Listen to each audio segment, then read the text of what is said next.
Today, this isn't Fight Club, so we can talk about it. Welcome to ChillPoint.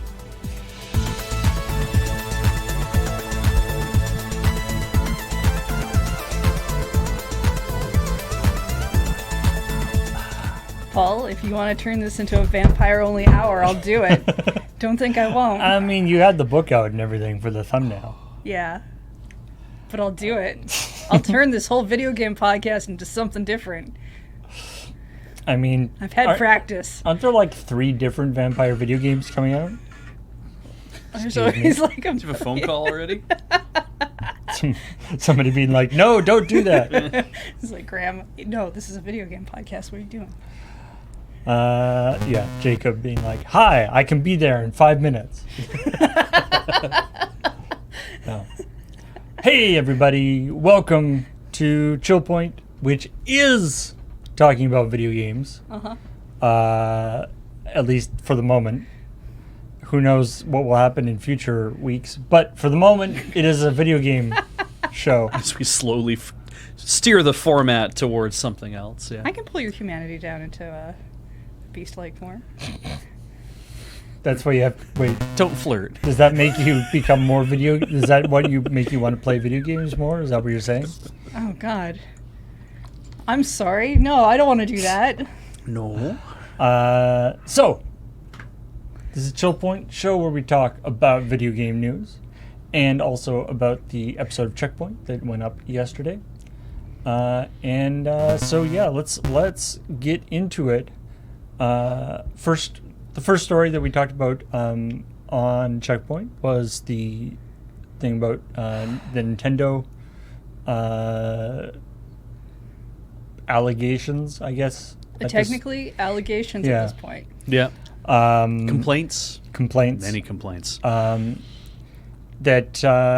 I mean, this is something that, was sort of a known issue. Yes. But the reporting from Kotaku has expanded the scope, I guess, is a expanded the scope, and also gotten people, rather than just being like, a general issue, more specific, getting people both on and off the record to talk about specific incidents. Last time we talked about this, it was in reference to a specific, I think a different... Yeah, some people had been let go because... And the difference between red badgers and blue badgers. Yeah. More. Yeah, there's like the like union busting stuff. Yes. Which is also bad, but not what this is about. No, Yeah, this one's a little bit more... That was kind of involved with the whole thing, because it was like, hey, did you know this stuff is going on, and which is why we're asking for a union, and hey, a couple people got let go because... And they're complaining to the NLRB saying I was fired because of this, and they're being told, oh no, not. That was kind of like the whole thing before. And it's like, but you know that there was some shit going on, which is why we're asking for a union, right? And it's like, oh, yeah, we should mention that. But now we have so much material to work off of for this story. Holy shit, that it's like it needed to revisit. If you've worked in an office as a lady, you've probably come across most of this. Just saying. I had Yeah, it's unfortunate that it would have been unusual if a company the size of Nintendo didn't have this kind of stuff going on. And to be honest, that's not even like a video game industry thing. That's just but it's still scummy all across the video game board. industry is also in society. Oh, you didn't cry like the last girl. Definitely heard that one before. Maybe if you just talked to them more and hung out with them more, then they would give you job promotions. My favorite line in the actual article is the thing about how if you have more FaceTime with that employee who's definitely hitting on everyone, they'll be more likely to bring you back, or at least less likely to lay you off. And I'm like, yeah, it's more that second one, ain't it? I only read the Ars Technica article because I only had a few minutes in the stall, apparently. I know the Kotaku article is more in depth, and that's all I can say to that. So if you're wondering, like, how much of whatever made it in there, it's like by and large, I was only referencing stuff from the Ars Technica article just to get that in there, and even that I had to leave stuff out, obviously. Yeah. Yeah, And I'd it's- say read the Ars Technica article if you want to know but don't want to have that many flashbacks. That's a good way to look at it too. Yeah. And I mean, the dumb, or the frustrating part is, it's the idea that like, hey, to get promoted, you should it is helpful to have more FaceTime, more interaction with your superiors or whatever. Absolutely. Is not that's not a dumb idea. No. Right, and that's not an unexpected thing. Like, that makes sense, but it gets twisted when that FaceTime is not just It's not. saying- It's not professional. yeah, exactly, and when it gets used as kind of a It's a way to a sort of almost a threat. Yeah. yeah. I will say that one of the things that we talked about when we talked about this the last time was there was a sort of additional aspect of it with people getting Reggie's thoughts, take on it, and he was like, well, when I was there, none of this was going on. Right. This since.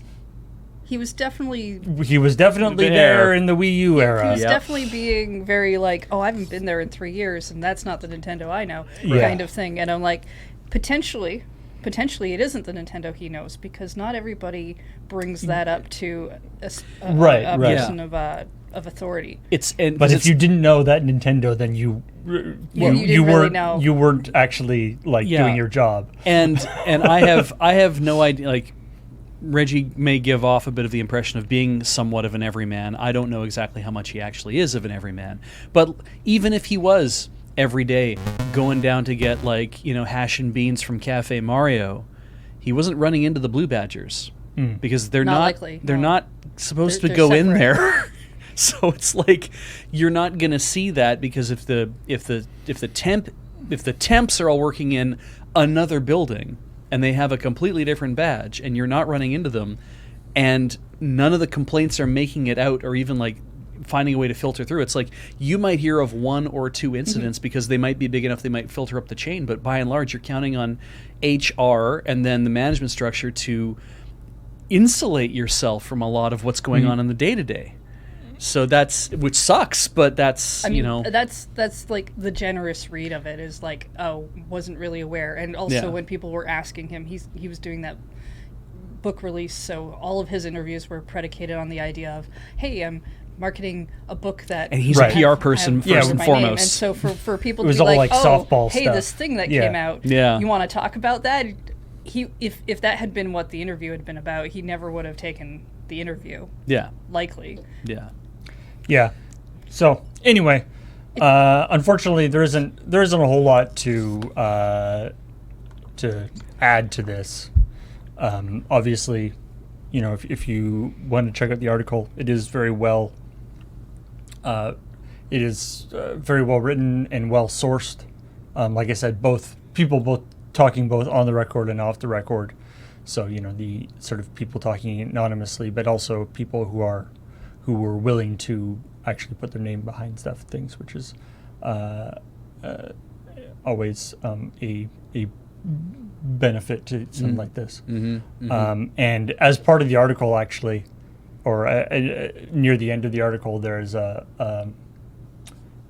message for anybody who has, if you have more information or personal stories or whatever, if you have worked at Nintendo and stuff, for sort of additional follow-up stuff. to talk to those journalists. Yeah. So, who knows if there will be I further imagine articles. there will be, in a sense, because it when nobody's talking, nobody talks for the longest time. Yeah. It's a safety thing. That's why you have whisper networks and stuff. But That's why when we have whisper networks and stuff. But once some people start to make those voices known, and other people start to see it in a more public setting, or they find the people that it's safe to talk to, because you run the risk by talking. You run the risk of other people finding out Yeah. Right. that you don't want to find out. Yeah.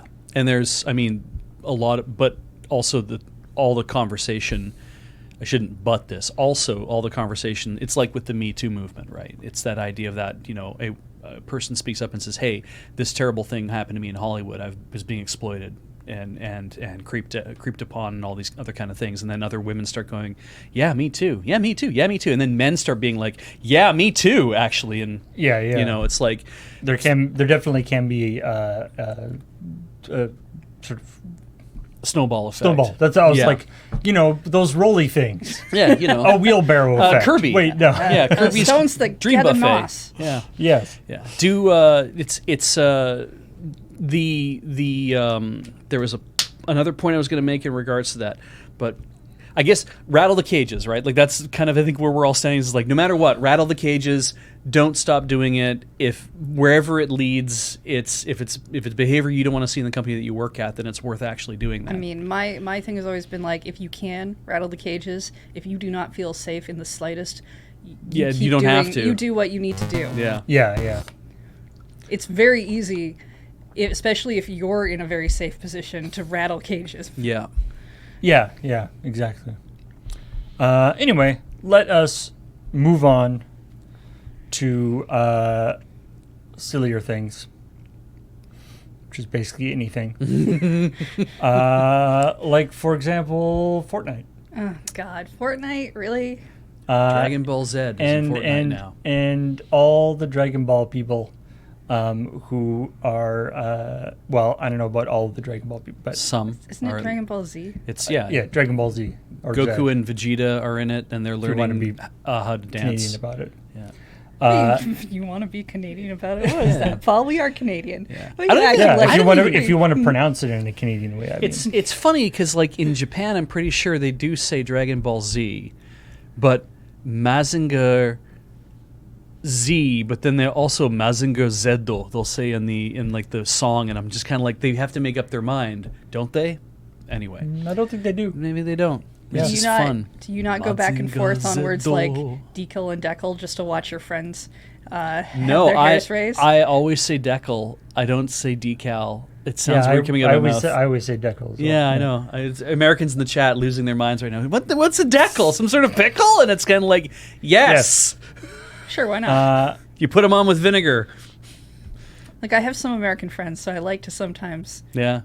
swap back and forth in the same sentence just to see if they notice. Freak out the Yankees. Absolutely. Yeah, I mean, I like that. As Graham was saying, the thing that is the weirdest about this is not so much, Dragon Ball people in Fortnite, because Fortnite has all sorts of bizarre stuff, but seeing, Goku with like a gun running around shooting people just feels so wrong. Yeah, I saw a joke about I've got a new that. weapon now. Some spirit palm, Super Kamehameha. It's like, no, a gun. Bang. Yeah, It's like, has anybody ever tried? Did anybody ever try just shooting Frieza? I saw a joke on Twitter a about gun? that where it was like the Hakame, the Kamehameha. Kameha. but Kamehameha. one of the words was replaced with AK. Oh, Right. yeah. Look, Yeah. I don't Dragon Ball Z. I don't have to remember how they do their magical moves. Kanamanama. Doing Yep. your getting up there. You can already do your good Kamamanama if you want I to. assume they save money on hair gel by just going Super Saiyan. Yeah. Yeah. But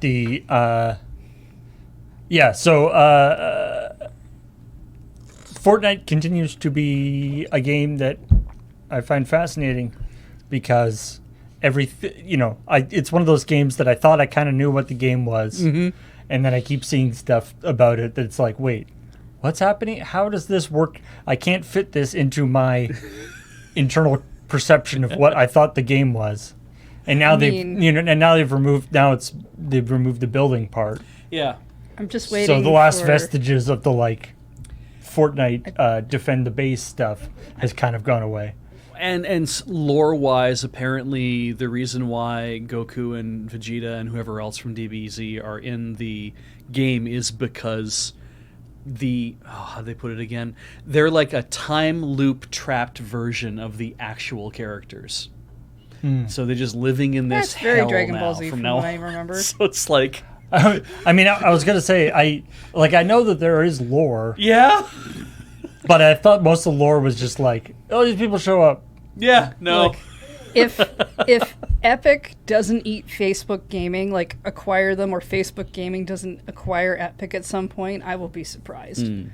The two of them probably need to mush together their faces and just become whatever weird meta thing that they're all trying to do, and then they can go far away from me.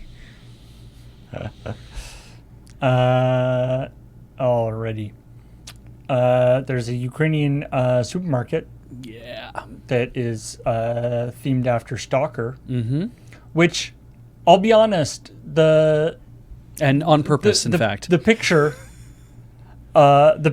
of it, especially like the slightly wide shots, Yeah. where like weathered. The weathered wood, the brick, weathered wood, and repurposed brick being used like for a store just kind of makes it look like kind of a Trader Joe's, Yeah. like a kind of like upscale, fancy, like trying to be more rustic than it actually is. Like I've walked into like Thrifty Foods here in town where they have done renovations and everything's brand new, and it's all this like beautiful old wood. Like this is real wood, by the the barn way. board, the barn board. Yeah, they put all that stuff up, and it's just like this really nice looking kind of like comfortable rustic experience, as opposed to like more like white walls and like a warehouse. So you're not in like a Costco. Yeah. Yeah. So I saw it. I'm like, this looks normal to shop at, except for all the Ukrainian. The rusty aspect is probably pushing it a little farther down the like rustic side than it usually would be. Can you have rustic without a rust, though? That's literally part of the name. This is a ChillPoint, which I'm probably not pronouncing correctly, and apparently we have a fan of ChillPoint who has said, "Oh, goddamn, that's about a 40-minute walk from where I live cool. in Kyiv," and I'm like, "Yeah." Because I'm going to go check it out, and I'm like, if you happen to be near any other Silpo and you know that if they've done any, because I know they did a Grand Theft Auto themed one, which looks amazing. I've seen photos. It's like, if they've done any other ones, let me know about them. And also, I hope things are safe in Kyiv. Like, Yeah, Stay safe, there's yeah. that. yeah. But send pictures to Beach, specifically. Yeah. Just info@loadingreadyrun.com if you happen to have pictures of... Wow, you gave out the email. I thought you'd give out the Twitter. No. Well, I guess, do that, actually. If you have Twitter, it's probably faster to just tweet them at the Loading Ready Run account, @LoadingReadyRun. Tony the Tiger is a VTuber. How's that going? We can find out, because Tony the Tiger is a VTuber, and it turns out that the stream that he is going to do for 2 hours is scheduled literally starting the same time we just started, going until 5 o'clock. They knew. Just They watch knew. the dashboard They empty. knew. People just go over there. He's streaming from like 5 to 7 Eastern time. We absolutely do not have rights to co-stream him. We did not sign up for a thing. So we can let's. I'm not going to put the audio through. That's fair. But we can briefly take Okay. a look. Oh wait, he's not even on the screen right now. This is the other four people. The guests that they had on with him. Maybe he just introduces the right. show. Where is Tony? Yeah, everyone So in the comments are like, this- "Where's Tony? this Tony, one person- where's Tony, I was please?" promised Buff Tiger killed Tony. VTuber. Oh my God! The Chrissy has won 5 points so far, Tony or we riot. and the other no. 3 people who I've also never heard of have not. Yeah, it's like, wait, Tony isn't even playing. Oh no. Like, to be fair, because I'm like, I don't know any of these people, but also if we were on there, it would be another thing of people being like, I don't know any of these people. Well, sure, but can you, like, you've been brought on as a guest. The big thing is that Tony as a VTuber is going to be here with you, and now you have an entire audience of people coming in waiting to see this VTuber Yeah. who is not here. So is Tony not even playing? I Tony don't is think just he's playing. Tony is just like the Not the, like, voting till Tony comes back. is Tony just like the He's the the like host. host? Huh. That is some weak fucking cereal, Kellogg's. Oh my god. They don't have, oh, they got at least a That's good. they're like they don't have to have the guy being the Tony avatar play the game. Somebody off camera could be playing the game. Yeah. At least have him on screen. It would be kind of miserable, but at least have him. I mean, maybe he's that's commenting, so- but All right. they can't see him, so it seems like he's not there at all. It's like, wow, that's Maybe I'll have that. I'll check back every once in a while. And we'll Yeah. see if Tony shows back back up. up. Yeah. That's Where's Tony? Tony, please. 'cause I was thinking- Hashtag free Tony. I was thinking about this earlier, and I was like, I think it would have been a lot of fun if they had Snap, Crackle, and Pop on Oh, yeah. to stream a game, and then you have like a fourth person who comes in to play with Right, like cartoon you could characters, all the right? Kellogg's mascots. Yeah, like could the do- weird green rooster. Does it have a name? No, don't tell her. I want to see where this goes. Who are you talking about? The green rooster. From... It's like cornflakes. Oh, okay, good. I thought for a second it's like some sort of weird Toucan Sam thing you had going No. on in your head. Like, the Green Rooster, you know? Does the rooster from like I feel like the rooster from Cornflakes has never actually has He's been animated before. He's Yes. been like, he's had his own avatar, and then he's like flown onto the box and been like that Yeah, but he- stylized one? Yeah. like Yeah. he sort of animates onto the box, but Yeah. he never has had like a character. Oh, I swear he has. Maybe he has- Cornelius! Cornelius? I think, yes, in the 90s, I think they briefly I turned him don't- into like an animated I don't character. think he had like a voice. He's not exciting. No, Yeah. but No. that's why I think it would be funny. But like Toucan Sam could be there. Yeah. And The Trix Rabbit. yeah, Trix Rabbit. That's General No. Mills, though. Oh yeah, That would be harder. Is Kellogg's Right. Fruit? Yeah, Kellogg's Fruit Loops. Fruit Loops. Fruity Pebbles is post, so you can't have any of the Flintstones show up. Yeah. Yeah. Corn Bob's doesn't have any. We but- would need some sort of Golden Crisp. cross. The Honeybee? No, that's General Mills. Yeah.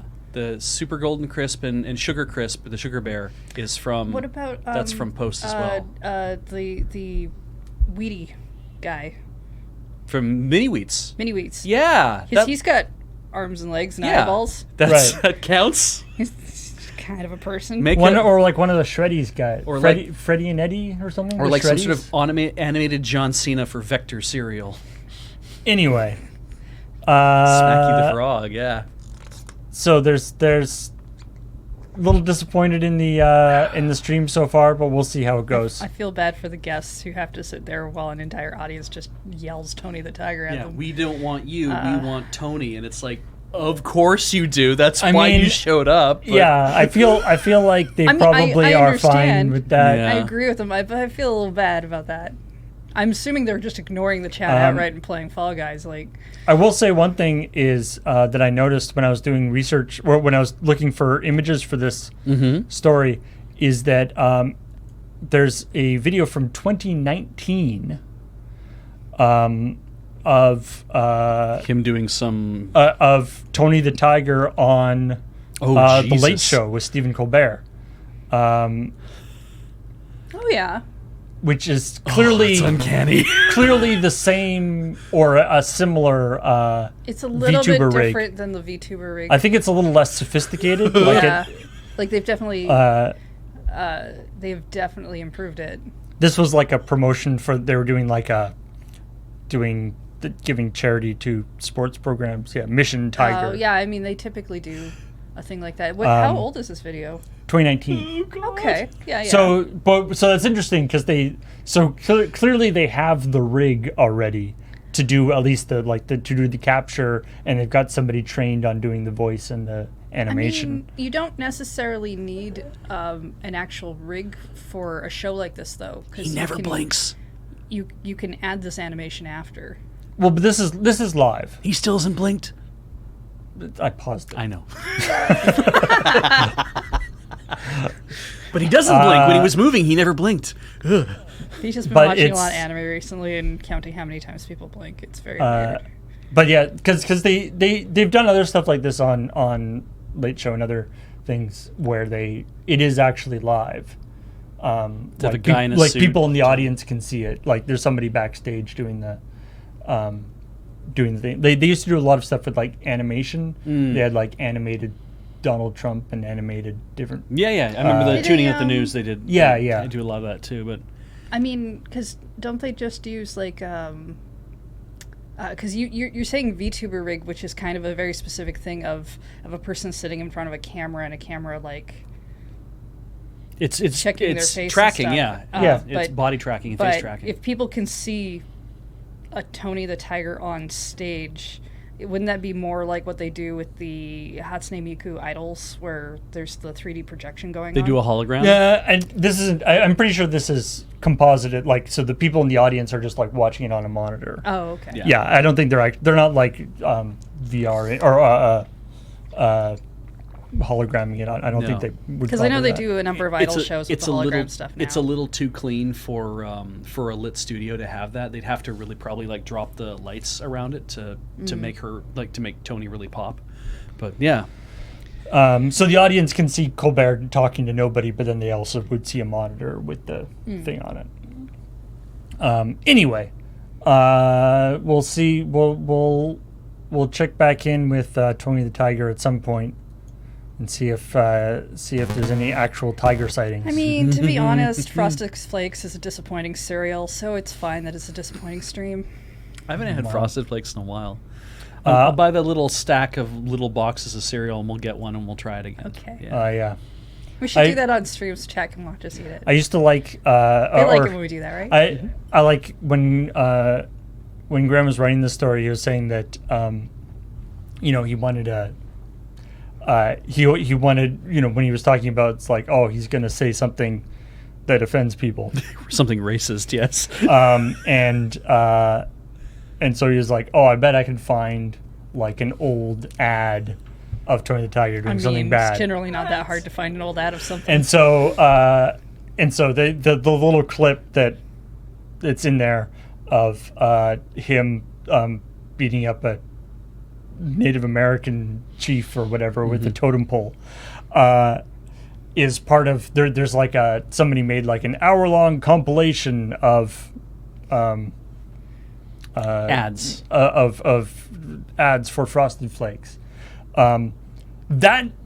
That one is like 2 minutes into the hour-long compilation. So like you didn't have to go very far to find Tony the Tiger doing something. That was Saturday morning kids special. Expose them to that stuff back in the 50s. That's what we did.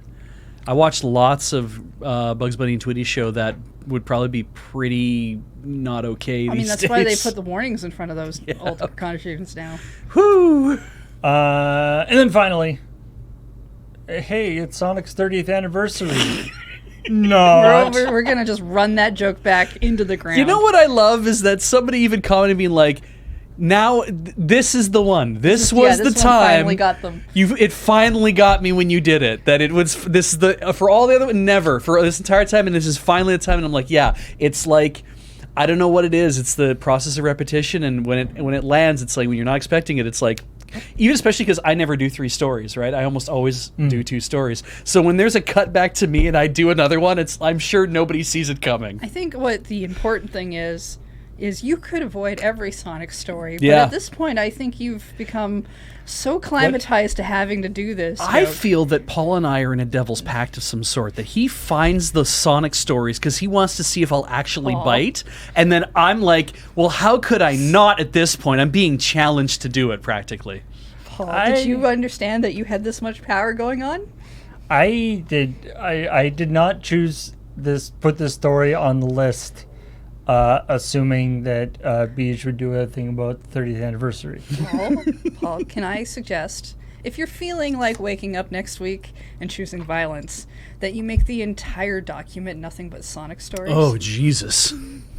That would keep me busy. There would be so little Sonic. I'm sure we could dig some up. I don't even like Sonic. I I'm know. not a fan. I never was a But Sega this guy or isn't- anything else. This isn't about you, Beach. No. This is about me asking Paul to wake up Yeah. and choose violence. Yeah. I feel like I've pushed myself into some sort of like one-sided thing then that is just like it's my own pride that's keeping this going, which is not I don't have that much pride. If it helps Beej, I feel like you have made it pretty clear over the course of doing these stories that you are not a fan of Sonic. Yeah, I sure That have. you have no particular interest in Sonic. So every time I can put my thumb in the eye, it's just kind of nice to be able to do Oh, that. So. What- he's always been like, "Ugh, Sonic is so boring. I don't see what anyone sees in these games." I'm like, What- it's fun. Well, okay. Yeah. What I do like about this story is that a large portion of it is just based on you didn't want to when you click the link from Nintendo Life, from yeah. Nintendo Life, which happens to be a UK based publication. It went to the UK version of the Nintendo Store, Yep. and so showed you the results in pounds, and because you didn't want to bother changing what the location was, No. you made that like the focus of the story. Yeah. Well, because I was like, I need to know how much this is in like Canadian dollars, and I clicked on the link and it took me to the US one. Ultimately, it took me to Nintendo.com and showed me. I'm like, well, where does it say it's Canadian? Oh, it doesn't. This is US. I was like, Christ, I don't want to log in. And I was like, oh yeah, okay, I don't want to log in.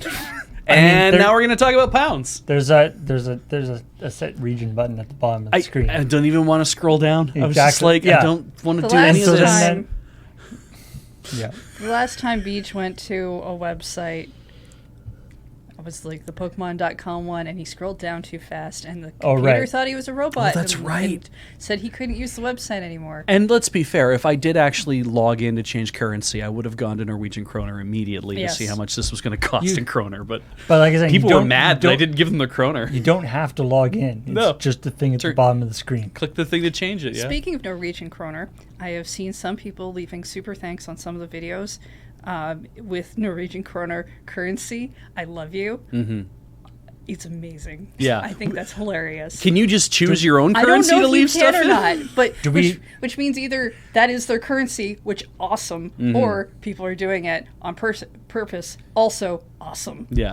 I'm for both. I do hope that we aren't getting like screwed on the currency conversion, but Oh, No, everybody probably gets not. screwed on the currency conversion.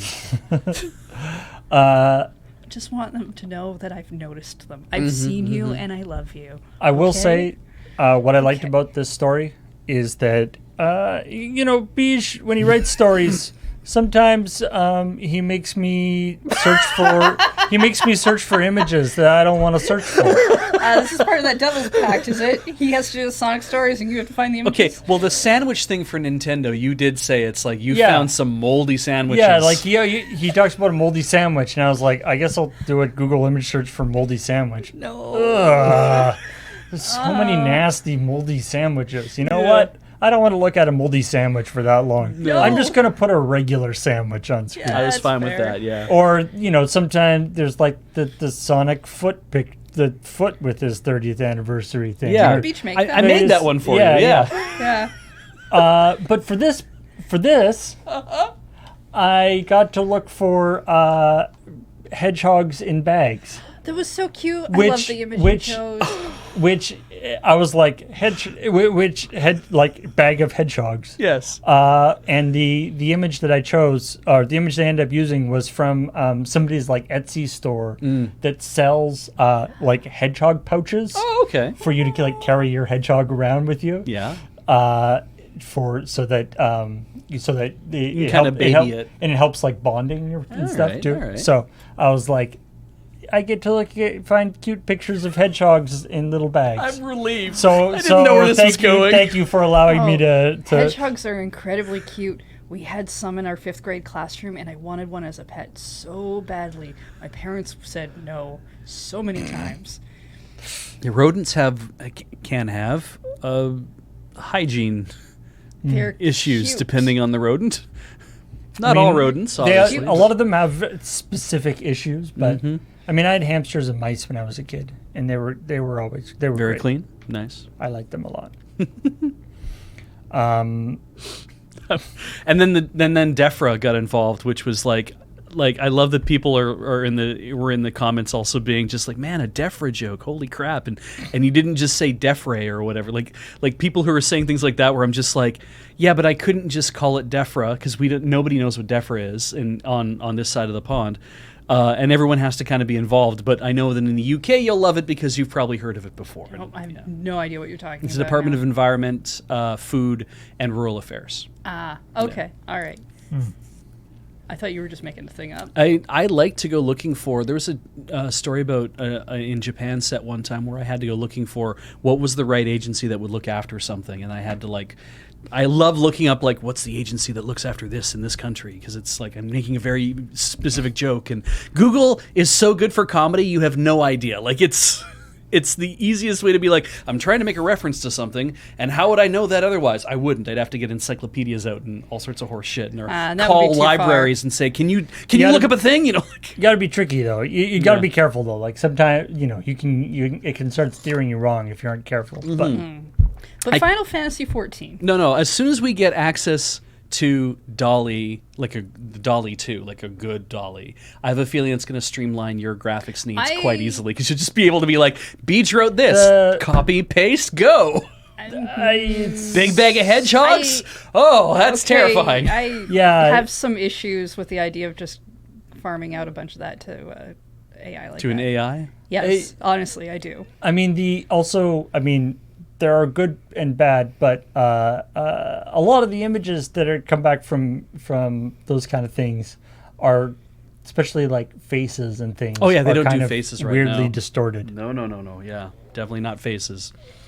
We'll talk about that later. Anyway, and yeah, Final Fantasy, the Naoki Yoshida. The series producer for Final Fantasy 14 is talking about how because they have such a wide, diverse fan base that likes so many different things, that making sort of one game to appeal to everybody is just impossible. Yeah. Which has always been true. He was talking about that it's possible there will be in the future, that they're sort of making lots of different Final Fantasy games. I was going to say the other thing is that, or Final Fantasy 14, which just has like 30 different games in it, right? Like, yeah. From what I understand, looking at that website once, like and from talking to people, like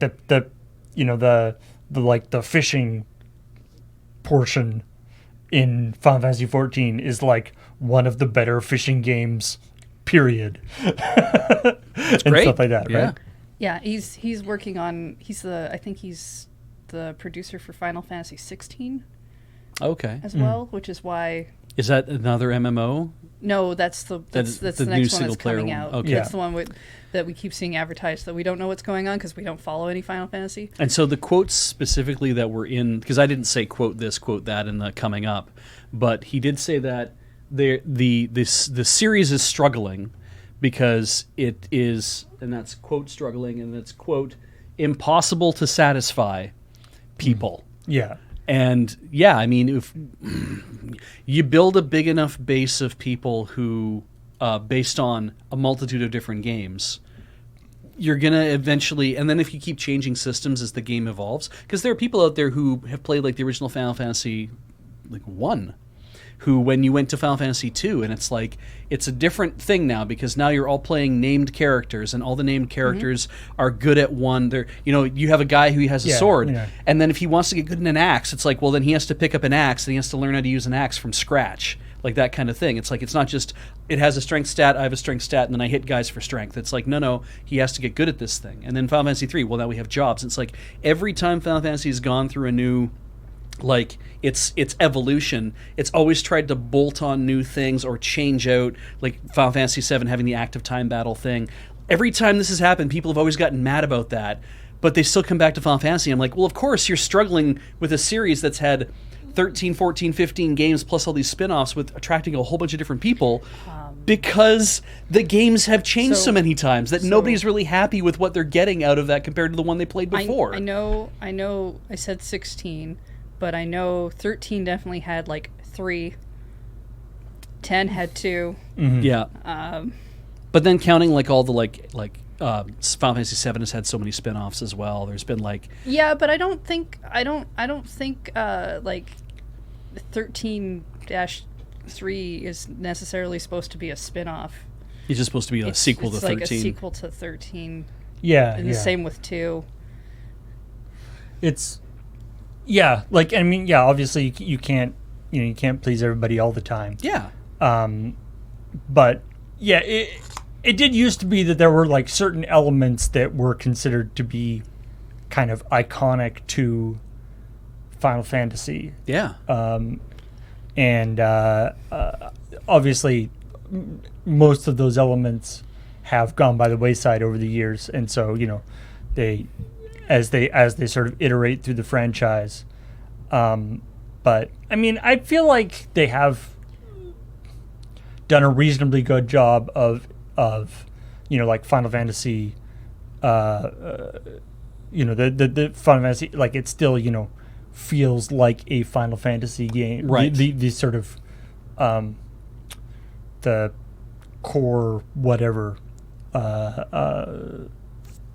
You can change when you're accessing menus, when you're controlling. You can change, like even it doesn't have the active time battle, but you can battle system, but you can still sort of it still feels some sort of quintessential Final Fantasy-ness is still there. I'm gonna let Chad in on a little secret. You don't have to like everything in a single franchise. Mm-hmm. Yeah. You don't even have to like everything in a single game. It's okay. It's that Things thing, change. and it's always that like everyone wants just more of the same. But if you want to iterate on a franchise and change things and add things. Breath of the Wild comes out. Not everybody likes Breath of the Wild. Right. That's fair. But like when they did Breath of the Wild, they were like, we want to reimagine what Zelda can be like, but still keep it Zelda. And what are we doing that actually keeps it Zelda? But at this point, by that point, from the viewpoint of a fandom, some of the stuff that makes Zelda Zelda is that there's 8 temples, or that you have to find specific items or do certain things. I think that's where the remakes, though, cover a little of that ground. Where if you did not play Skyward Sword, or if you did not play like Link's Awakening, and you've been kind of like, I'll get around to those eventually or whatever, and it's like, well, we're remaking them, so you can play them on your Switch, and they'll be gorgeous, and they are. I think that's where, like, I'm not saying that, just keep remaking the games in, like, 1080p, 4K, 8K, 120 hertz, whatever. It's like, that's not what I'm saying. But I'm saying, like, it's like when Phantom Hourglass and Spirit Tracks became a specific type of Zelda game in that regard, right? Still very familiar elements of that game, but the control style and the other things that were going on, because they had to kind of, they were saying it fits the platform, but also it is a certain type of, like, the game feels a certain way and feels different than other Zelda games. And I'm like, I'm looking at Final Fantasy and being like, maybe there's major elements of like Final Fantasy 1 through 6, Final Fantasy 7 through 10, and Final Fantasy 11 through whatever, where it's like you could if you were to distill all those in a crucible, you'd come up with like 5 or 6 elements that are like, these games all have this kind of element to them, and so we should maybe work on developing a game that follows that. And maybe that ended up becoming Bravely Default, right? Like, and maybe we should be working on this other thing with these other ones, as being like, now the Final Fantasy game should feel like 11 to 15 from now on, and that's what Final Fantasy is. And these other games, if you liked Final Fantasy back in the early days, well, that game is now Octopath Traveler. Like, I could see that being their idea, right? Sure. And like, I think actually, I mean, Zelda's a good example. I think they've done an excellent job of sort of splitting, like, by sort of, because they've set up things where they have like multiple kind of lines, So if you're somebody if you really like the sort of Link to the Past style Zelda game, there's like 5 or 6 Zelda games that are in that style. I mean, they went into 3D and stuff, but there's still that sort of fundamental, like, overhead, running around, that kind of stuff. And so, like, if you were not so much into the into the more sort of directly 3D ones, then you sort of have options. Like I think that's a good way. That's a good way of managing it, right? Having the, like, Breath of the Wild 2 or whatever comes out, but then also bring out whatever something akin to really- Link Between Worlds. Yeah, I want to. Yeah. I'm hoping that that after Breath of the Wild 2 comes out, that, like, instead of just maybe another remake, we do get another 2D-esque type Zelda, because I do think there's still room for that. Yeah. And, like a Link's and- Awakening 2, even. Yeah, Like, it doesn't have to be a Yeah. sequel, but that kind of style. yeah, but that's what I mean. Yeah. Stylistically, it's like we loved the tilt shift look of this. We love the kind of toy look of this thing. We decided we'd make a whole brand new Zelda that is very similar, but it's a brand new Zelda. You've never seen it before, but it's in this style, and people can be like, I hate that because I was also supposed to hate Wind Waker back in the day. Like, so I have opinions, but no, people will probably enjoy that kind of thing. And I would enjoy to see, like, when Phantom Hourglass came out, I was like, what a weird game to make, and what a weird control style that they had. And then Spirit Tracks came out, and I was like, what a even weirder game to make. And I'm like, yeah, do that again, Nintendo. Give us a new Breath of the Wild, because that's awesome, but give us another Zelda game that's just kind of, like, do Triforce Heroes again. It be didn't fine. work, but do something mean, weird like that, I right? still really like Triforce Heroes. I agree on a whole bunch of reasons why it doesn't work. Yeah. But I love the idea that they're like, what if Link has different outfits that do different things? Yeah. And I think, like, with Final Fantasy, it should be like, Final Fantasy 14 is working, and so that's a formula that's like, that shit's firing. Keep making Final Fantasy 14. They're going to probably keep Final Fantasy 14 just going. And when you make your next MMO, just make it like that one and just add on the new things you want to do and make, and because I mean that's the WoW thing, right? It's like iterate. But it's like, if people are clamoring for Final Fantasy 7 and Final Fantasy the original and whatever, then distill the things that make those things feel that way different than what the newer games are like, and say we're gonna make a game that's that classic kind of feel. And I think they do. I just think they don't call them Final Fantasy. I think they call them something else.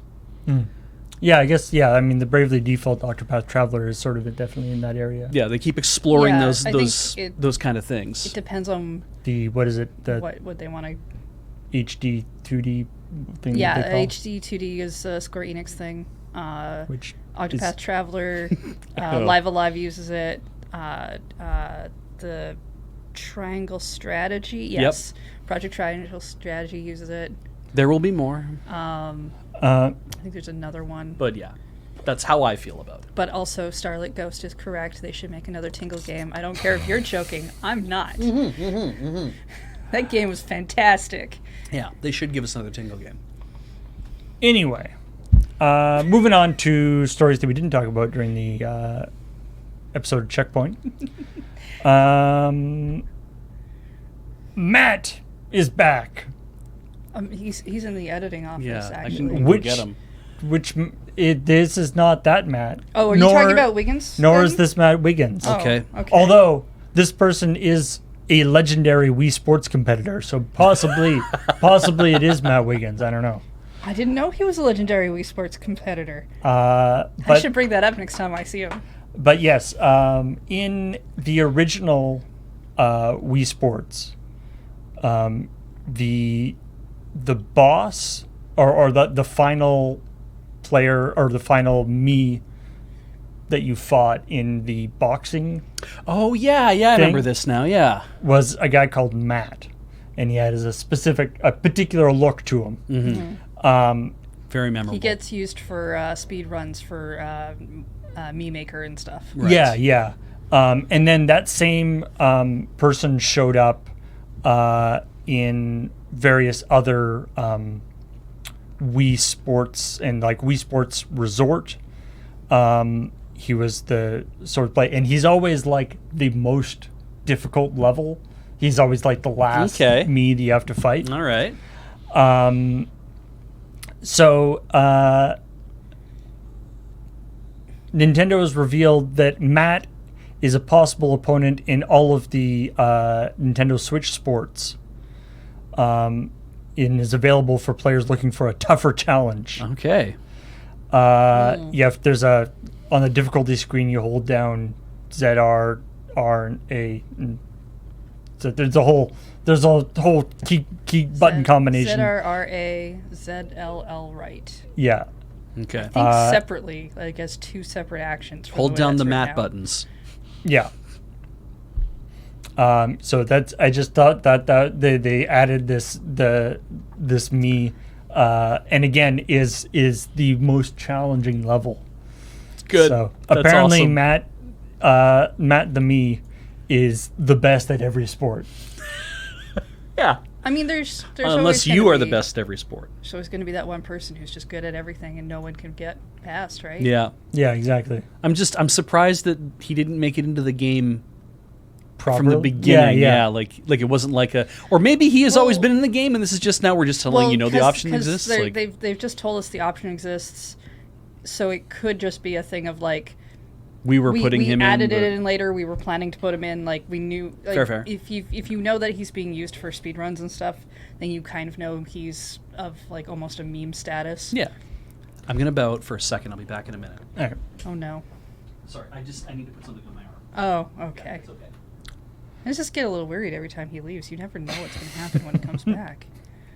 When you can't see Beige, that's when he's the You- most that dangerous. is when he is the most dangerous. You never know when he's going to pop in. What's up? Well, you know who else is dangerous? Several people, but can you give me Godzilla. Yeah. Okay. Fair. Yeah. Fair. Or in this case, Gigachu. Is that a Pokemon? No. Okay. But it is a big kaiju. All And right. and Gigachu is the star of Kaichu, the kaiju dating sim. Oh, big monsters in love. Yeah, where you are monsters who are going to be the courtship between the monsters seems to mostly involve smashing cities. Good. Well, they have something in common to start with.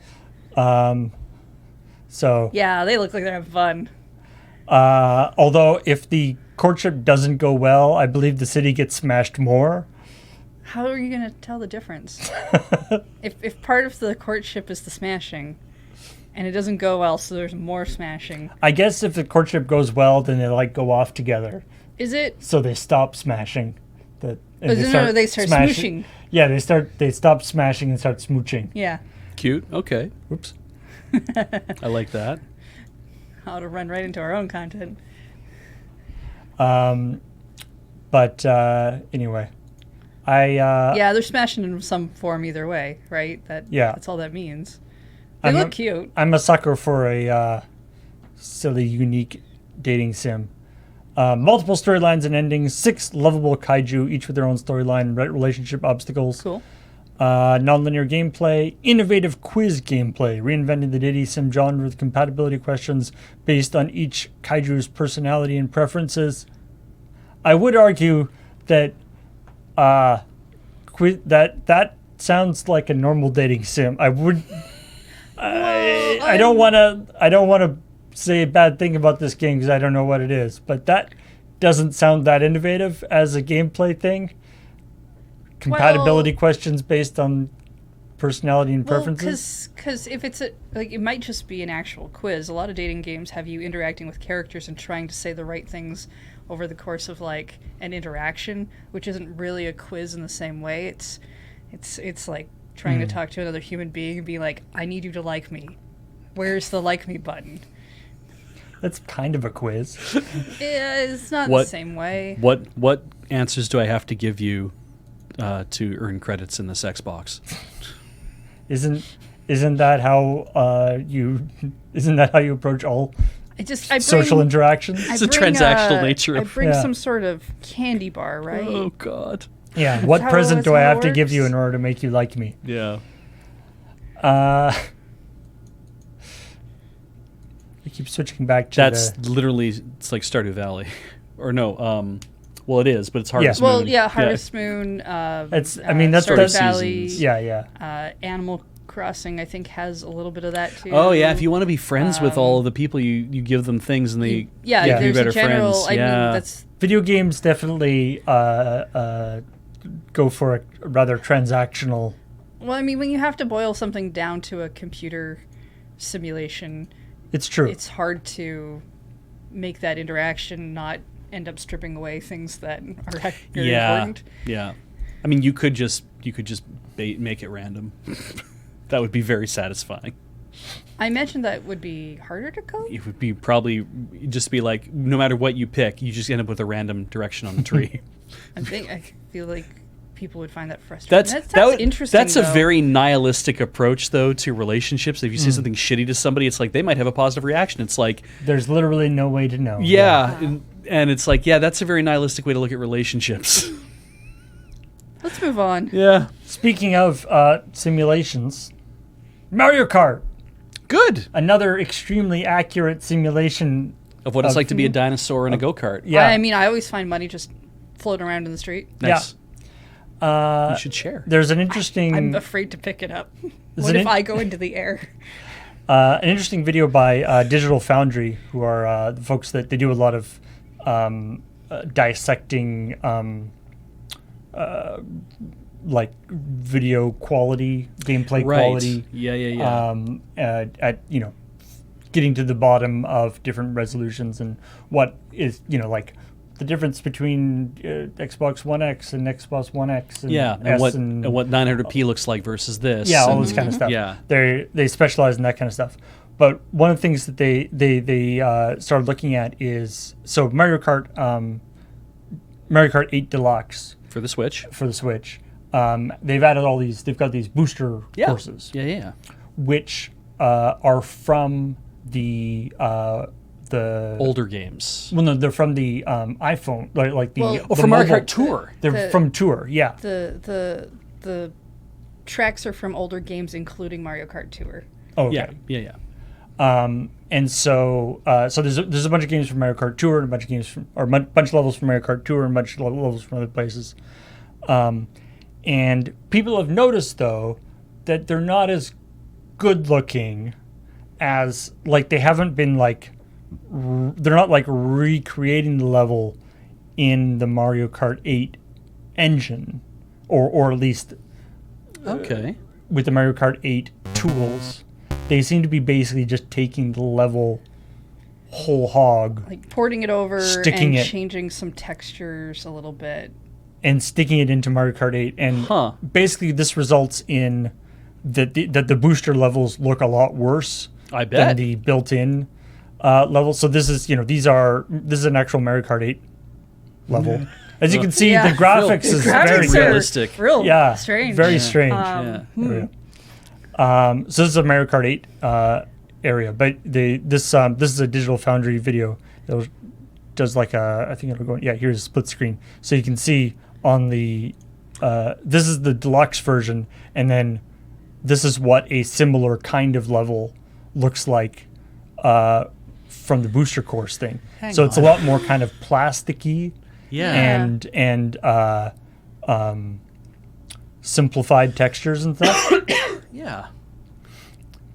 So, and they're saying that every course that you're getting from an older game is not going to have the same kind of visual fidelity. Well, it's Because they didn't actually- they didn't- World Tour is not an older game. Yeah. It's a newer one, in fact, but it's for I mobile. guess it's true, yeah. So, But it's for mobile, so Right. the visual fidelity is different. Yeah, Yeah. the hype On about the small idea screen. of getting some tracks from Tour is most of those tracks aren't in the other games. because the one Yeah. So they're in a sense, especially if you don't play the mobile game, they are kind of like new tracks. that's Right, super- exactly. You're like- getting a bunch of cool new stuff, but and so most people are like, I'll take tracks that don't look quite as good because I still get new tracks. Yeah, absolutely, right? But still, it's interesting to see that they didn't be. You'd think they could just use the dirt texture and the road Yeah. texture that we already have Right. and map it onto the new stuff. But apparently that's not what they're doing. Some of these So- look like double dash tracks. That Mario Kart one we saw earlier, that just said Mario Kart above it. I'm like, that is literally from Super Mario Kart. Like grass versus. grass, no grass. Yeah. a green felt. Yeah. Wow. I mean, when they said that they were essentially reusing older content, into putting into a game, but that Mario Kart 8 Deluxe is the Switch version, but Mario Kart 8 came out for the Wii U, Right. so it's actually a fairly old game. Deluxe had like all the DLC and stuff they added in over the Wii U's period, and then they've. But the game had been on the Switch for a while, and then they were like, "Hey, we're going to add these tracks, DLC, made money." You know what's weird about it is kind of a thing of like I never expected them to remake all those tracks from scratch. Yeah, like Really, because it seemed like a we know we're not going to put out Mario Kart 9 at least until maybe we do like another generation of a Nintendo product, and these tracks are going to be spread out for like the next 2 years. We're buying ourselves time. You don't buy yourselves time by putting in more time into a thing. And I'm sure just the idea of I have to take an entire course that's already been designed for one engine to render at a certain level with certain textures. Like I have to take a course out of Mario Kart Double Dash for the GameCube, and I have to HD all those textures already. Wait! Oh, he made it! He's back! Tony, Hey! There he is. Again, we don't have sound, so I don't know. But Yeah. that's fine. Where are Tony's actual ears? At least we get to see him. they're underneath the headphones, obviously. He had to smush them down. That's why he puts them on top of the headphones, so you didn't forget he had them. I did Human think beings need to do this. We need to put fake ears outside of our headphones so people know that our ears are still existing. I have seen some good adaptations of how to make over-ear headphones but make them for cat people. I've seen good ways of adapting that whole process before. I'm like, I kind of wish more people would lean into that, but yeah. Anyway. Wait, the other four are actually eating cereal right now. Yeah. Good. Got to take those I breaks. think you have to if I you're going to mean, be on the stream. If you're on a stream about a cereal, instead of hydrating, you are going to be eating. Yeah. I'm just sorry for them that it probably has to be Frosted Flakes. I wonder if any of them have like been like, I've added some banana to mine, and he's like, get that banana out of there. I don't Get out. I don't know if You're banned. as a brand ambassador he might not be able to say stuff like that. I mean, Tony's gonna be all about it's like part of this complete breakfast. And if it's like you want to cut up a banana to put into your Frosted Flakes, good. That's also part of a complete breakfast. You know, you're gonna have orange juice with it. Yes, that is also basically bacon and eggs and a banana and some orange juice don't and forget like the toast. Yeah, and toast, and then also a bowl of cereal is a complete breakfast. Yeah, And Maybe it's- take a multivitamin too. what you Just call to a full American. Yeah. Orange juice and a glass of milk, because they always have both there for some reason, as if you are going to have all of that. I don't know, because I always saw them like, do you pour the milk into the But the cereal? bowl always has the milk in it already. I'm like, how much milk are you supposed to have with your cereal in the morning? Question for you. If the option was there, Would I put the Would you- Frosted no, no, Flakes no. in the glass? no. Well, sure, there's Okay. that. But would you eat the cereal, and then instead of drinking the cereal out of the bowl, would you pour it into the empty glass to drink?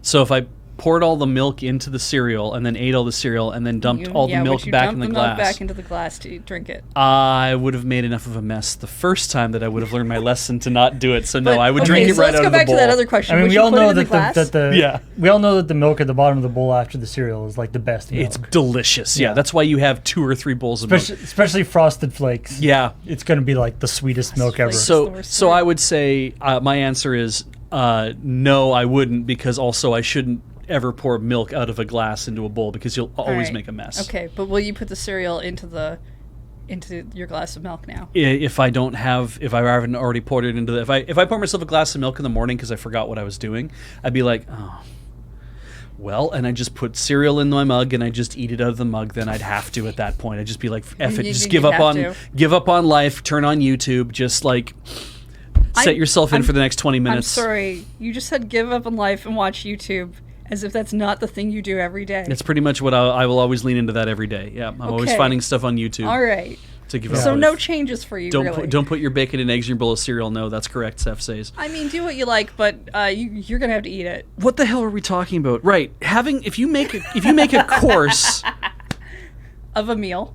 if you make a Mario Kart 8 course part of this complete breakfast, Good. if you have to take a Double Dash course and put it into 8, the fact that, because you were showing it, I'm like, yeah, they are low. That is a low res thing, but they're not low res textures. They updated all the textures to at least be like, well, we've got something that doesn't like jaggy at the corners and stuff. It's like it's all going to be flat, yes, it's all but it's still going to have some lighting effects. But it's like we did the best we could. That it's not going to take me 3 months to adapt a course to this, and I'm kind of like, well, and it looks like Double Dash, so and I'm like, that's kind of nice too to be like, I love Double Dash. The more complicated courses would also be interesting to see what they did, right? But it's like I love that. So getting to play it again in Mario Kart, it's like, yes, it looks like Double Dash.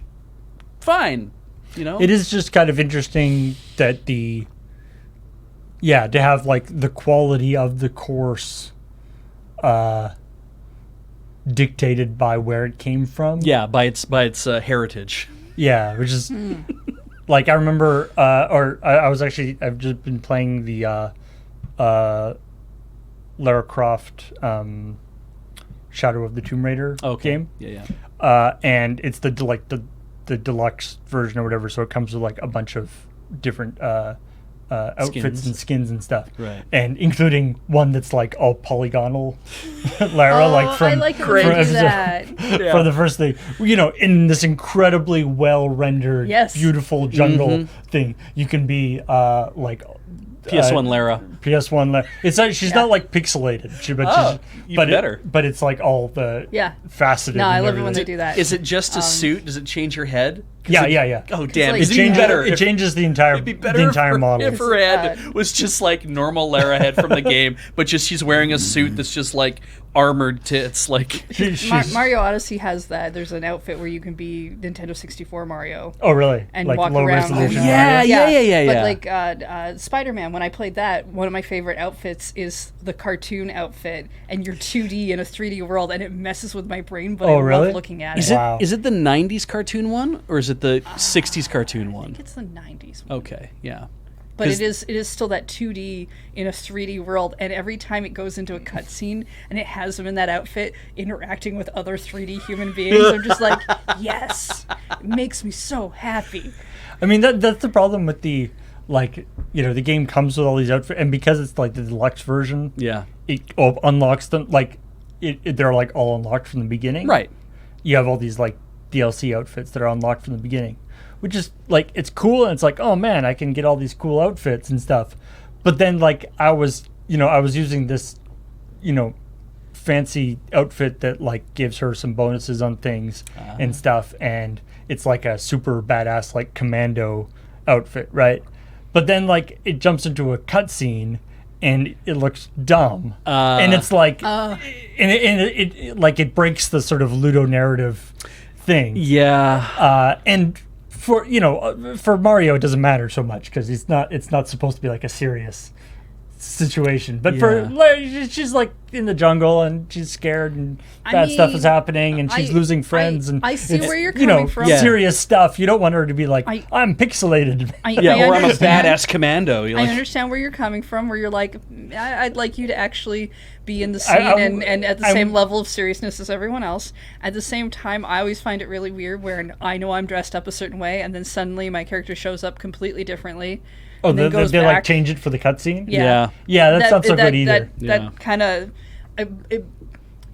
I understand why it's happening, but at the same time, I'm like, but who is that person? I don't look like that person. I would love it if in Mario, that if you were in a cutscene where you were like N64 Mario or something, but they knew it would look dumb, that they're like, no, Mario has to look like normal Mario for this.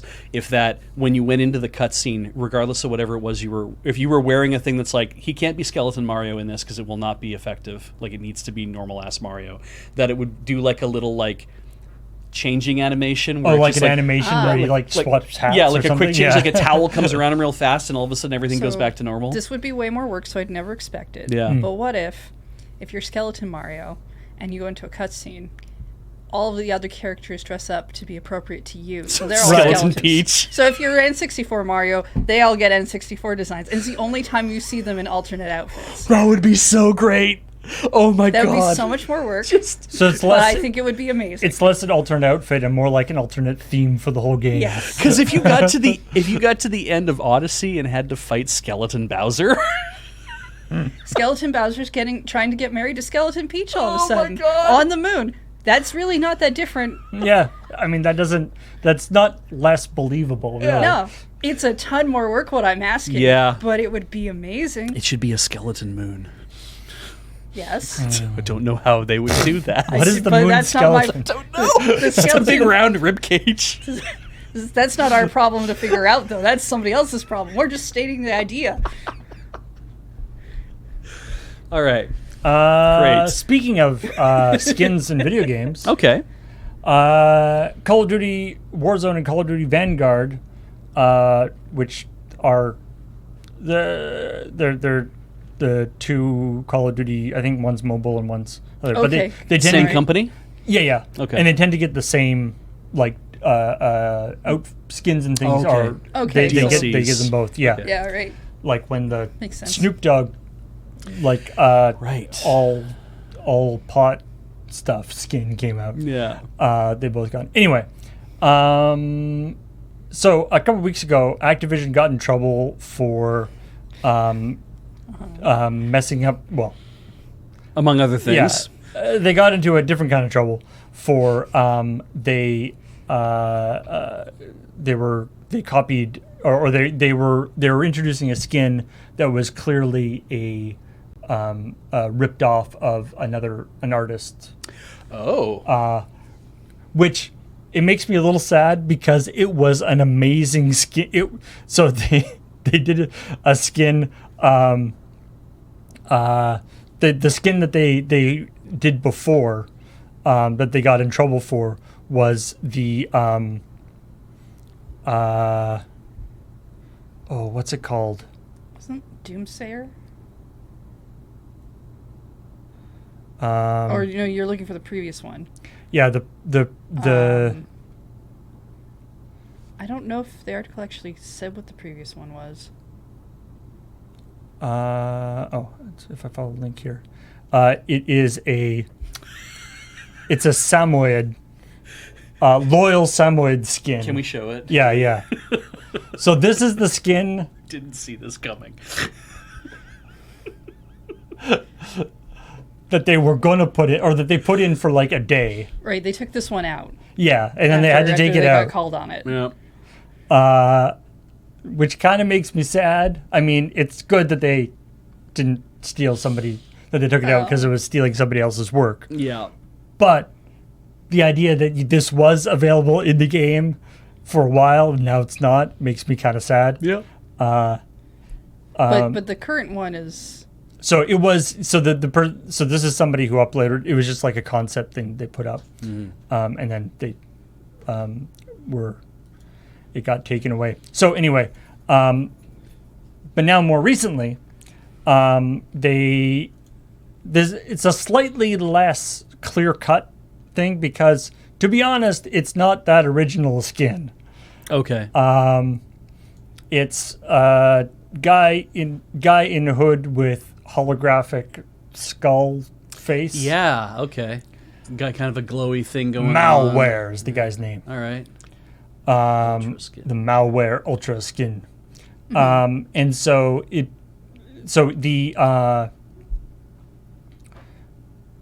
been accused of copying one of the cosmetics for the game, the Dead Drop game, which is the one that Dr. Disrespect is making. Oh. Dead Drop, Yeah. not Dead Drop, Dead Drop, Did drop. Dead Drop. Okay. Which is Hard to say, but probably more Googleable. Yeah. All right. This is this whole buy an access pass. You can buy a founder's pass. You can buy a game pass. You can buy a season pass. Yeah. Did Activision buy a Founder's Pass and think that meant that they owned this skin that they could put in their own games? I mean, most people when they buy NFTs think that they own the thing that they bought. Who knows? Who knows? So because they had because their aesthetic was already this like because that was one of the NFT things that they were doing. Yeah. Like it's like you get cool custom unique masks Right. that are sort of this like LED style, and so Right. so the idea that this is too close copying. Wasn't the didn't the article say that the artist for the skin used to work at Activision?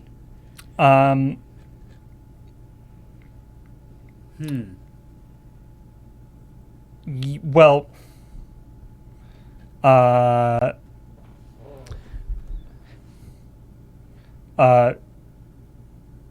Dr. Disrespect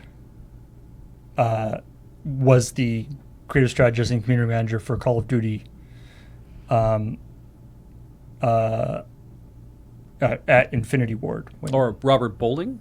Robert Bowling is. Sorry. Yeah. Who's the co-founder of The Midnight Society.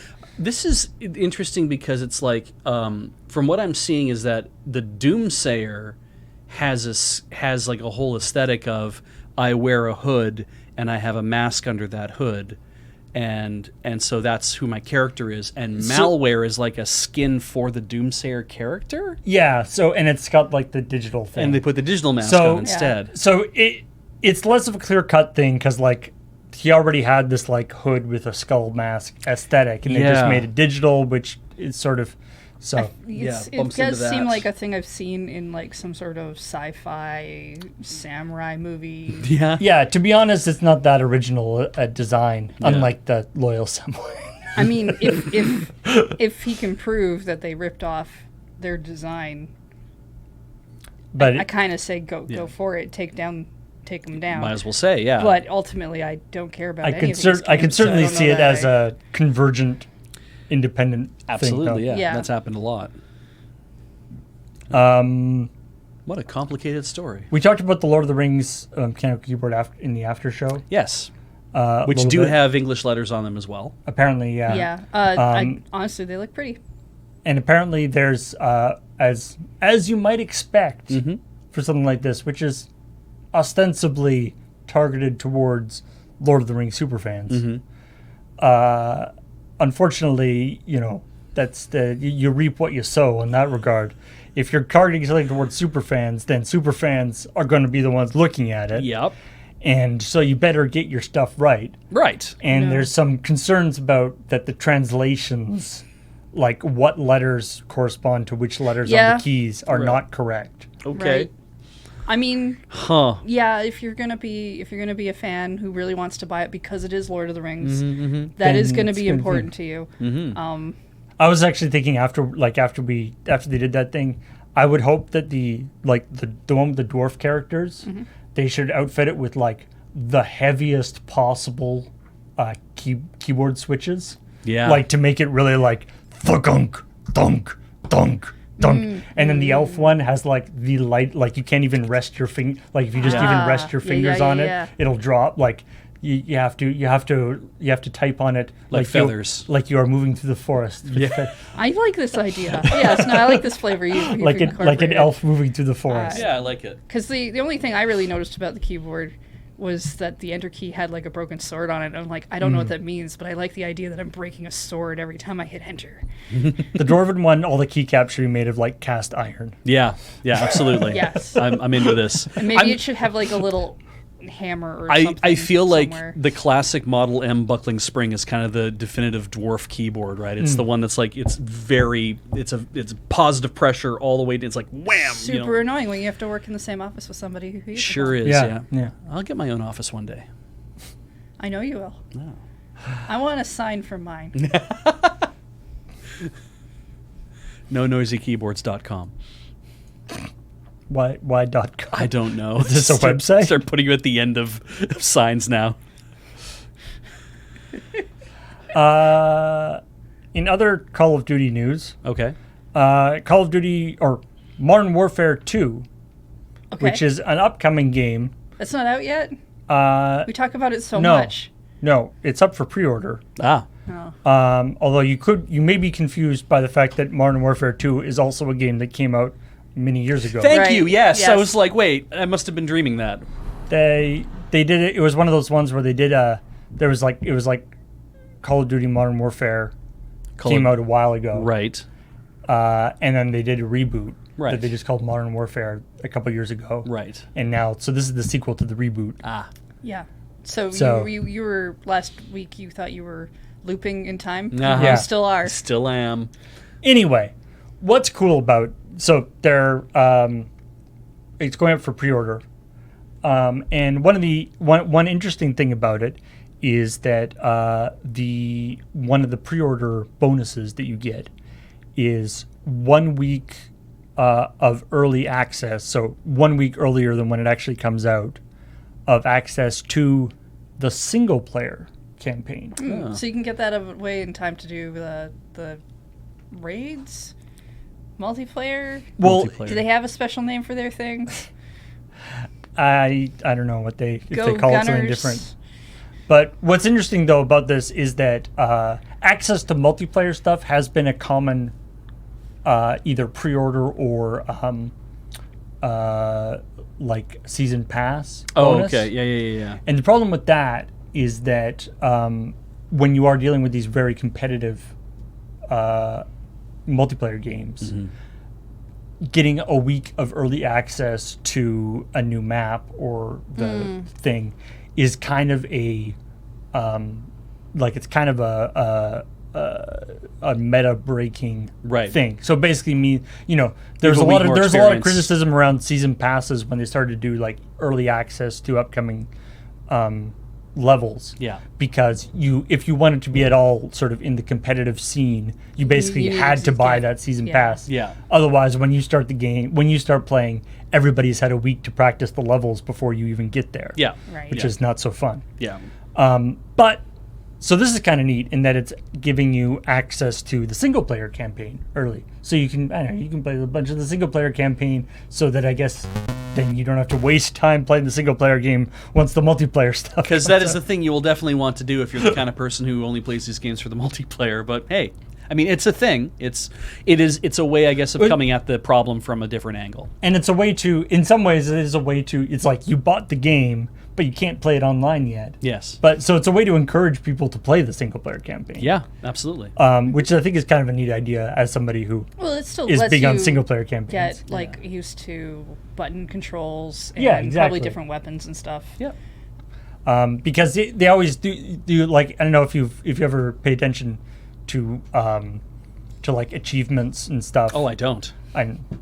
But there's always stuff where it's like you get there's often like achievements that are just given for progress in the game, right? Oh, okay. Yeah, So like, it's in a solo game. You finish chapter 1, finish chapter 2. 1. Yeah. And so there are various websites that track, because they'll be in like the Steam or the Xbox Or PlayStation. public information, right? And they'll track them, and so you can get a rough idea of how many people have beaten a game versus how many people bought the game by how many people got you finished the last level achievement. Right. Yeah. And sometimes it is a depressingly low number. Yeah. I mean, I play a number of games I've played. I will check to see if my friends have played, and I can tell by the achievement system how far into the game they got, and like maybe where they dropped off. Right. But there's always that like percentage number of how many people who have this game have this achievement. And it's funny to me to play a game that has an actual chapter system, because like maybe it's a visual novel or whatever, and you'll see chapter 2, only 50% of people have completed this, and then you get to like chapter 8 and it's like 10, and you'll see what the fall off is. You're like, chapter 1, 80, chapter 2, 70. Could you imagine chapter 3, you write like a book 20.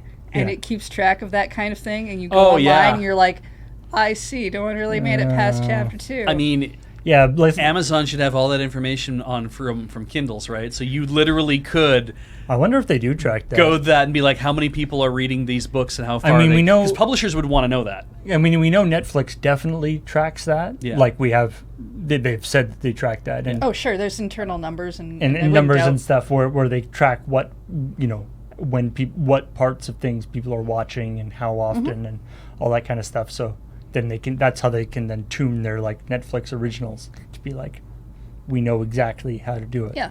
Every year, Nintendo sends an email out that says, this is what your gaming history was like this year. And they sometimes they're like, fill out this feedback quiz about what you think. And I get in there and I go, I know you're tracking all this information, so why won't you just let me have it whenever I want? Yeah, because we used to have a lot of that with the Wii and with the 3DS. And now we don't get to have that. We have to Every wait for them to year tell us. is my chance to tell them I know, and they should give it to me. I know that they have a thing with like people have been using the parental controls as a means of trying to track it. And it's not great. It's not bad. Like it helps, but it's nowhere near what my cool 3DS graph can do. Yeah. And I was super disappointed when I got a Vita and I saw they didn't do any of that.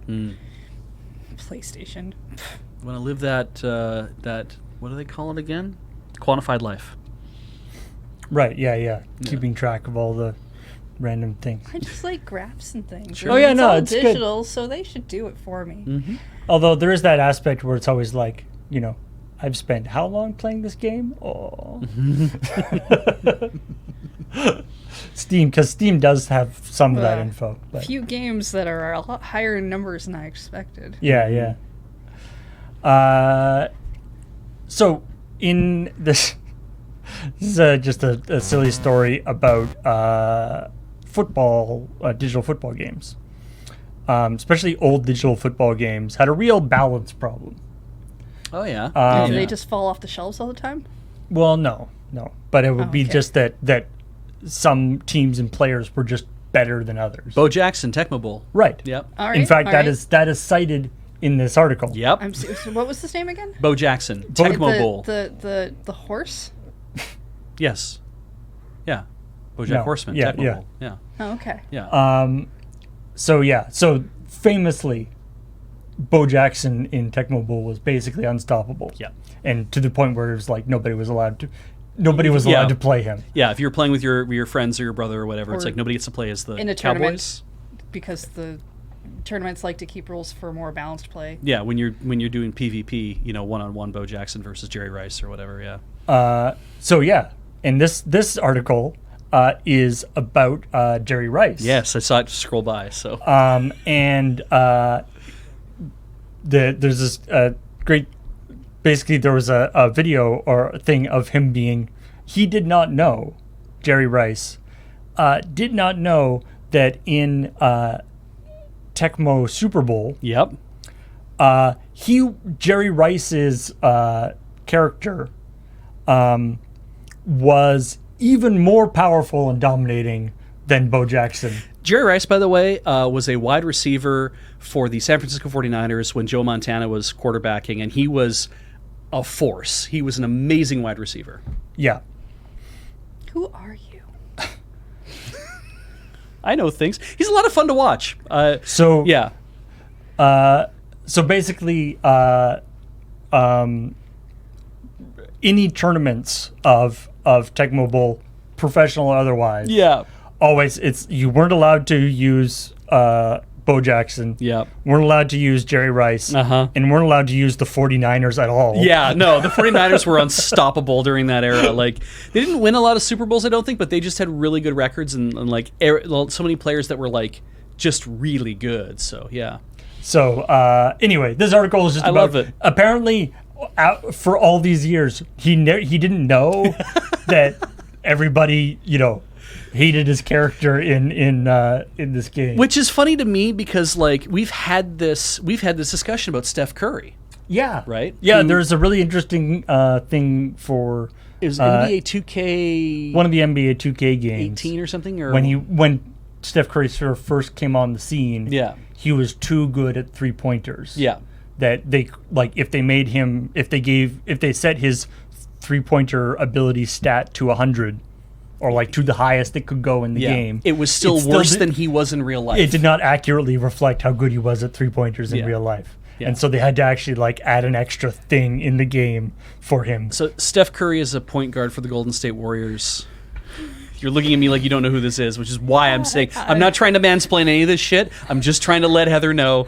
I'm just like, you said we had this conversation before. I'm like, oh shoot, did I zone out of that? Yeah, no. Okay. This was a Am long- I going to zone out yeah. of this one? This was a couple I'm like, years oh no, ago. he caught me zoning out. Now Like, he's going to explain it. Classically, older basketball games, especially, it's like Larry Bird. That's who you picked. You want to shoot threes. You picked the Boston Celtics so you could play as Larry Bird because he was amazing. He could shoot threes from like all over the place because he had a very high level, right?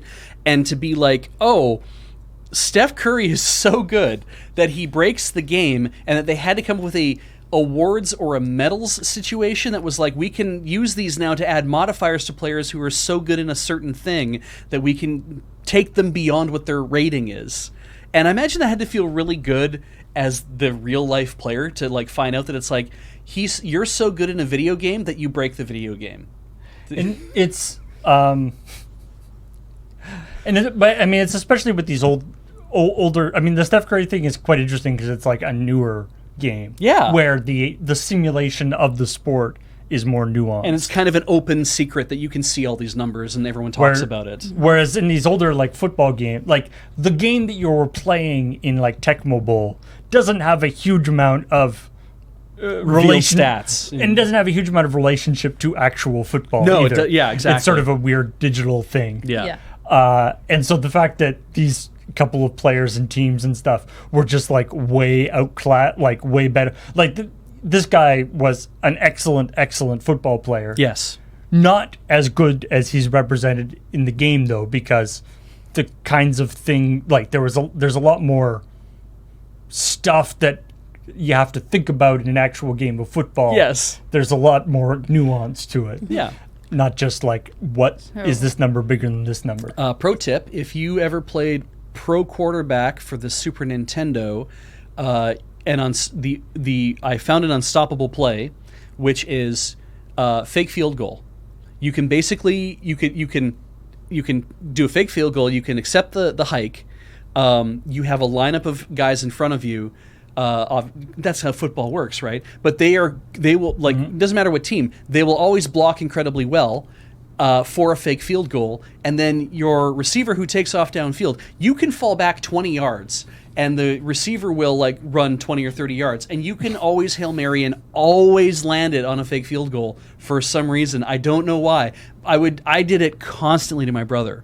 Because my brother was always the one who was like, "Oh, we're gonna get a sports game. We're gonna run sports games so I can play sports games so I can either beat the shit out of you in the game, or when you beat me, I can beat the shit out of you in real life."